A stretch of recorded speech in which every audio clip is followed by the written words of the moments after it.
آج ہم ایک بہت ہی کلاسک درسی کتاب انشاء العربیہ پر نظر ڈالیں گے اور یہ سمجھنے کی کوشش کریں گے کہ یہ کتاب بالکل شروع سے عربی کیسے سکھاتی ہے۔ تو چلیے شروع کرتے ہیں۔ کتاب کے مصنف سید شجاعت علی قادری نے اس کا مقصد بالکل صاف صاف بتا دیا ہے، اور یہی بات زبان سیکھنے کے اس سفر کو ایک بہت گہرا مطلب دیتی ہے۔ تو اس تجزیے میں ہم کیا کرنے والے ہیں؟ سب سے پہلے ہم اس کتاب کی بنیاد کو دیکھیں گے، پھر اپنے پہلے الفاظ سیکھیں گے، دور کی چیزوں کے بارے میں بات کرنا سیکھیں گے، رنگ اور سائز بھی شامل کریں گے، اور پھر اپنے پہلے جملے بنائیں گے، اور آخر میں ہم یہ دیکھیں گے کہ یہ سفر ہمیں آگے کہاں لے کر جاتا ہے۔ انشاءاللہ عربیہ ایک ایسی کتاب ہے جو آپ کہہ سکتے ہیں وقت کی کسوٹی پر پوری اتری ہے۔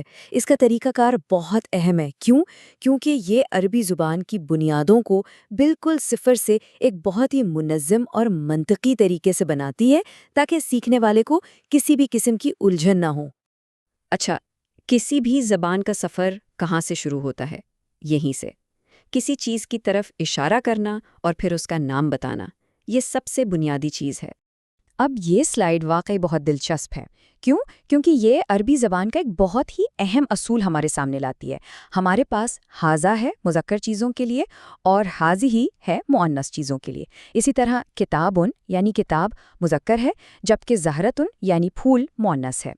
عربی میں جنس کا یہ جو تصور ہے نا، یہ گرامر کی بالکل بنیاد ہے، اور اسے شروع سے ہی سمجھ لینا بہت بہت ضروری ہے۔ تو ہمارا پہلا لفظ ہے ہادا۔ اس کا سیدھا سا مطلب ہے یہ، لیکن خاص بات یہ ہے کہ اسے صرف اور صرف مذکر اسموں یعنی میسکولن ناؤنز کی طرف اشارہ کرنے کے لیے استعمال کیا جاتا ہے۔ یہ سمجھ لیں کہ یہ عربی زبان کے سب سے بنیادی اور سب سے زیادہ استعمال ہونے والے الفاظ میں سے ایک ہے، جو روزمرہ کی بات چیت کی بنیاد بنتا ہے۔ اور یہ مثال اس بات کو بالکل واضح کر دیتی ہے۔ کتاب کی پہلی مثال ہے حاذا کتاب، یعنی یہ ایک کتاب ہے۔ کتنا سادہ اور صاف ہے نا؟ اب آتے ہیں اس کی مؤنث کاؤنٹر پارٹ پر، ہاذیہ۔ مطلب اس کا بھی یہی ہے، لیکن یہ صرف مؤنث اسموں یعنی فیمنن ناؤنز کے لیے استعمال ہوتا ہے۔ آپ دیکھیں آواز کا یہ چھوٹا سا فرق ہی عربی میں مذکر اور مؤنث کے درمیان فرق کو واضح کرتا ہے۔ مثال کے طور پر ہذہ زہرتن، یعنی یہ ایک پھول ہے۔ کیونکہ لفظ زہرتن مؤنث ہے تو اس کے ساتھ ہذہ استعمال ہوا۔ ٹھیک ہے، جب ہم نے قریب کی چیزوں کے بارے میں بات کرنا سیکھ لیا تو اگلا قدم کیا ہوگا؟ ظاہر ہے دور کی چیزوں کی طرف اشارہ کرنا۔ چلیے اب اگلے مرحلے پر چلتے ہیں اور دیکھتے ہیں کہ یہ کیسے کام کرتا ہے۔ یہاں ہمارے پاس ذالکہ ہے جو مذکر کے لیے وہ کے معنی میں آتا ہے، اور تلکہ ہے مؤنث کے لیے وہ۔ مثال کے طور پر اتارن یعنی فریم مذکر ہے اور سبورتن یعنی بلیک بورڈ مؤنث ہے۔ یہ سلائیڈ تو بہت زبردست ہے۔ یہ قریب اور دور کے الفاظ کو آمنے سامنے رکھ کر دکھاتی ہے۔ حاذا اتارن بن گیا ذالکہ اتارن، اور ہادہی سبورتن بن گیا تلکہ سبورتن۔ پیٹرن بالکل صاف نظر آ رہا ہے نا؟ اچھا، اب جب ہم چیزوں کے نام لے سکتے ہیں، قریب کی بھی اور دور کی بھی، تو کیوں نہ ان میں تھوڑی تفصیل شامل کی جائے، بالکل ویسے ہی جیسے کتاب ہمیں سبق نمبر 3 میں سکھاتی ہے۔ اور یہاں سے چیزیں اور بھی دلچسپ ہو جاتی ہیں۔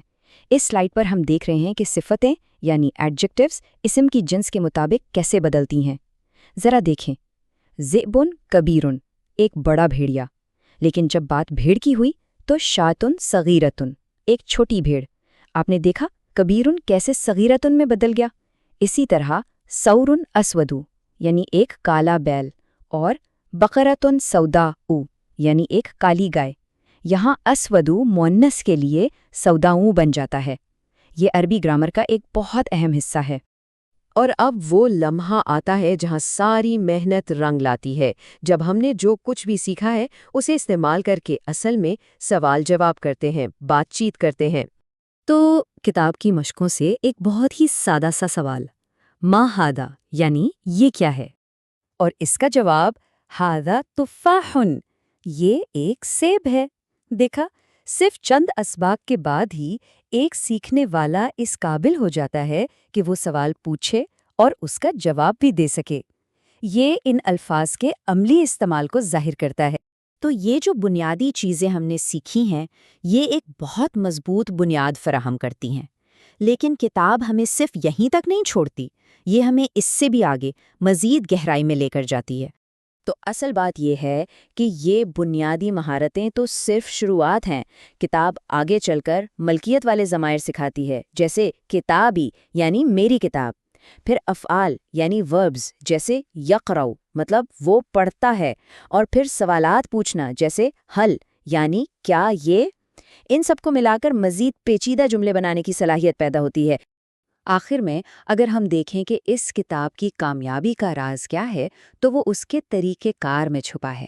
صاف اور واضح مثالیں، مشقوں کے ذریعے مسلسل تکرار، اور اردو عربی دونوں زبانوں میں مشقیں، یہ سب مل کر سیکھنے والے میں خود اعتمادی پیدا کرتی ہیں۔